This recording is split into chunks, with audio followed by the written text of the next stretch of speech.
அஸ்ஸலாமு அலைக்கும். நம்ம இன்றைக்கி குப்பத்தா சால்னா எப்படி வைக்கிறதுன்னு பார்க்கலாம். அதுக்கு தேவையான அளவு கறி எடுத்து நல்லா கழுவி வச்சுப்போம். அதுக்கப்புறம் பார்த்திங்கன்னா தக்காளி வெங்காயம்லாம் கட் பண்ணி வச்சுப்போம்.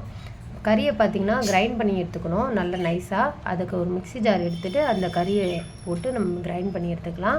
அதுக்கப்புறம் பார்த்திங்கன்னா பொட்டுக்கடலை தேவை. இதுக்கு முக்கியமான ஐட்டமே இது தான்.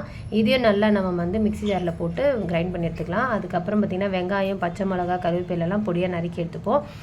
இது எல்லாத்தையும் பார்த்திங்கன்னா கறியோடு மிக்ஸ் பண்ணி வெங்காயத்தையும் பொட்டுக்கல்லையும் சேர்த்து மிக்ஸ் பண்ணி நல்லா பிசைஞ்சு எடுத்துக்கணும். அதுக்கு தேவையான அளவு உப்பை சேர்த்து கொஞ்சோண்டு இஞ்சி பூண்டு பேஸ்ட்டை சேர்த்து நல்லா மிக்ஸ் பண்ணி எடுத்துக்கணும். அதுக்கப்புறம் பார்த்திங்கன்னா தேவையான அளவு வந்து மிளகாத்தூள் சேர்த்துக்கணும்.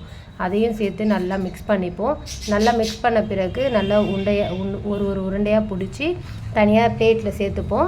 பிளேட்டில் நம்ம எடுத்து வச்ச பிறகு பார்த்திங்கன்னா தக்காளி வெங்காயத்தை வந்து நம்ம கட் பண்ணி வச்சோம் இல்லையா, அதை வந்து தாளிக்கிறதுக்காக நம்ம கிரைண்ட் பண்ணி எடுத்துப்போம். தக்காளி வெங்காயம் நல்லா கிரைண்ட் பண்ணோன்னே அதை ஒரு பாத்திரத்துக்கு மாற்றிப்போம். அதுக்கப்புறம் பார்த்திங்கன்னா தேங்காவை தேவையான அளவை கட் பண்ணி சேர்த்துப்போம். அது கூட பார்த்திங்கன்னா கொஞ்சோண்டு சோம்பு, மிளகு சேர்த்து நல்லா நைஸாக வந்து கிரைண்ட் பண்ணி எடுத்துப்போம். அதுக்கப்புறம் தாளிக்கிறதுக்கு ஒரு பாத்திரம் வச்சு அதில் கொஞ்சம் எண்ணெய் ஊற்றி பட்டை லவங்கெல்லாம் போட்டு கொஞ்சம் தாளித்து விடுவோம்.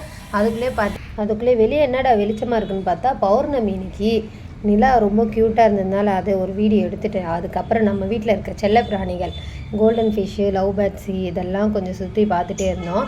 இதுக்கப்புறம் பார்த்திங்கன்னா என்னடா தீயுதுன்னு வாசனையை பார்த்தா அங்கே பட்டலை அவங்க தீஞ்சிட்ருக்கு. அதுக்குள்ளேயே தக்காளி வெங்காயத்தை போட்டு ஒரு வதக்கி அது நல்லா பொன்னிறமாக வதக்கிட்டு அது கூட கொஞ்சோண்டு இஞ்சி பூண்டு பேஸ்ட்டை சேர்த்து நல்லா வதக்கிட்டு அதுக்கப்புறம் பார்த்திங்கன்னா நம்ம அரைச்சி வச்ச அந்த தக்காளி வெங்காயம் பேஸ்ட்டை நல்லா சேர்த்துட்டு அது பச்சை வாசனை போகிற வரைக்கும் கொஞ்சோண்டு மூடி போட்டு வச்சுருவோம். அதுக்கப்புறம் ஓப்பன் பண்ணி பார்ப்போம். பச்சை வாசனைலாம் நல்லா போயிடுச்சு. இதுக்கு தேவையான மசாலா இப்போ நம்ம சேர்த்துப்போம். கொஞ்சோண்டு மிளகாத்தூள், அதோடு வந்து பார்த்திங்கன்னா தனியாத்தூள், மிளகாத்தூள் இதெல்லாம் சேர்த்து கொஞ்சோண்டு உப்பு சேர்த்து நல்லா வதக்கி விட்டுருவோம். நல்லா வதக்கின பிறகு இது கூட வந்து நம்ம அரைச்சி வச்ச தேங்காய் விழுதையும் நம்ம சேர்த்துட்டு நல்லா கிரேவி மாதிரி கொஞ்சம் வந்து வதக்கிட்டுப்போம். அப்புறம் மிளகாத்தூள் வாசனை போகிற வரைக்கும் பிளேட் போட்டு மூடிப்போம். அது ஒரு பக்கம் கொதிச்சுட்டு இருக்கட்டும். நம்ம ஒரு பக்கம் வந்து கறி உருண்டையை பொரித்து எடுத்துப்போம். அதுக்கு ஒரு வானிலை வச்சு எண்ணெய் ஊற்றி கறி உருண்டையை நல்லா பொன்னிறமாக வந்து பொரித்து ஒரு பிளேட்டுக்கு மாற்றிப்போம். இதே மாதிரி எல்லா உருண்டையும் பொரித்து நம்ம பிளேட்டில் எடுத்து வச்சுருவோம். ஒருத்தர் வந்து பக்கத்தில் வந்தார், ஹெல்ப் பண்ண தான் வராருன்னு பார்த்தா அதுக்குள்ளே ஒரு உருண்டை எடுத்து வாயில் போட்டாச்சு. டேஸ்ட் பார்த்துன்னு இருக்கார். பார்த்துட்டு நல்லா இருக்குன்னு இன்னொரு உருண்டையை கேட்டார், கொடுக்கல.